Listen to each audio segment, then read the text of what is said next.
Adani group के chairperson Gautam Adani ने अमेरिकी रिश्वत सताने के इल्जामात को मुस्तरद कर दिया। गौतम अडानी ने जोर देकर कहा कि उनका ग्रुप का रिकॉर्ड साफ और शफाफ है। गौतम अडानी अडानी इंटरप्राइजेस की सालाना जनरल मीटिंग में खिताब कर रहे थे। उनका कहना था कि हमारा सबसे ज़्यादा तब्दीली का मंसूबा एशिया की सबसे बड़ी कच्ची बस्ती धारावी में होगा, और उनका कहना था कि हमारा धारावी समाजी मिशन हुनरमंद, सेहत की देखभाल और रोजगार के प्रोग्रामों के जरिए नौजवानों को हुनर याफ्ता बना रहा है।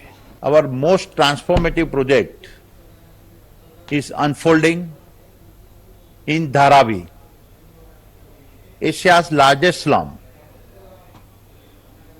now being reimagined as India's most ambitious urban rehabilitation project.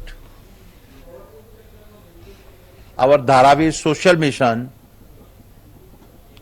is uplifting youth through skilling, healthcare, and employment programs. And over 1 million people will move from our narrow lanes to our townships that will feature spacious layouts, dual toilets, open spaces, schools, hospitals, transit hubs, and parks.